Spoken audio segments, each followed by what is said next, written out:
சில நேரம் மற்றவங்க இப்படி செய்கிறாங்க, அவங்க இப்படி இருக்கிறாங்கன்னு உங்களுடைய நல்ல சுவாபத்தை, கேரக்டரை மாற்றாதீங்க. நம்ம கேரக்டர் நல்ல கேரக்டராகவே இருக்கணும். ஆமேன். நல்ல மரம் நல்ல கனியை தான் கொடுக்கணும். கெட்ட மரம் கெட்ட கனியை கொடுத்து, நீங்கள் நல்ல மரமாக இருக்கிறவங்க நீங்கள் கெட்ட கனி கொடுக்க விரும்பக்கூடாது. நீங்கள் விலகுங்க, விலக வேண்டிய இடத்துல விலகுங்க. அம்மா ஐயா விலகுங்க. சில விஷயத்தில் விலகி போகிறது தப்பு இல்லை, ஒதுங்கி போகிறது தப்பு இல்லை.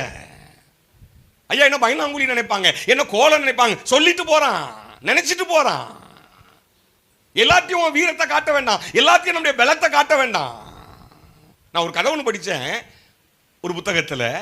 ஒரு யானையும் ஒரு யானை குட்டியும் காட்டுக்குள்ளே வருது. நடந்து போகும்போது எனக்கு அருமையான தேவனுடைய பிள்ளைகளே, திடீரென்று பார்த்தால் அந்த தூரத்தில் ஒரு இடத்துல ஒரு பன்றி கூட்டம் குளித்து கொண்டிருக்கிறது சேத்துல. அதை பார்த்த உடனே இந்த யானை என்ன பண்ணுச்சு, பன்றி கூட்டம் குளித்து கொண்டிருக்கிறது, இந்த பக்கம் இனி போக வேண்டாம், நம்ம பிள்ளையை வேற திசைக்கு இழுத்துட்டு போகணும்னு போகுது. இதை பார்த்து இந்த பன்றி கூட்டம் பாரு நம்மளை பார்த்து இந்த யானை என்ன செஞ்சுட்டு, பயந்தாங்குழி பய, அந்த பயம் இருக்கணும் நம்மளை பார்த்து, அந்த பயம்.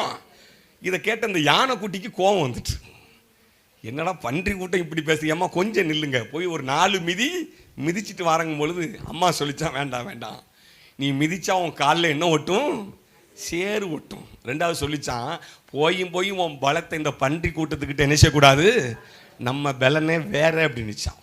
அப்படின்னு வழி திருப்பி கூட்டிகிட்டு போச்சு.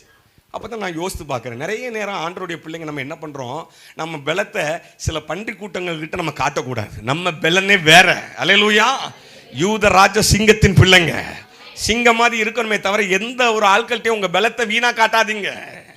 சில ஆட்கள்கிட்ட விலகி போயிருங்க, ரொம்ப நல்லது, ஒதுங்கி போயிருங்க. அவன் கோலன்னு சொன்னாலும் பரவாயில்ல, அவன் பயனாளி கூலி சொன்னாலும் பரவாயில்ல, அவன் ஏமாளி என்னத்தையும் சொல்லிட்டு போகிறான், அவன் சொல்கிறதுனால ஒன்றும் ஆகாது. ஆனால் நீங்கள் விலகுறதுனால பெரிய பெரிய ஆபத்திலிருந்து நீங்கள் தப்பித்துக் கொள்ளலாம். அல்லேலூயா.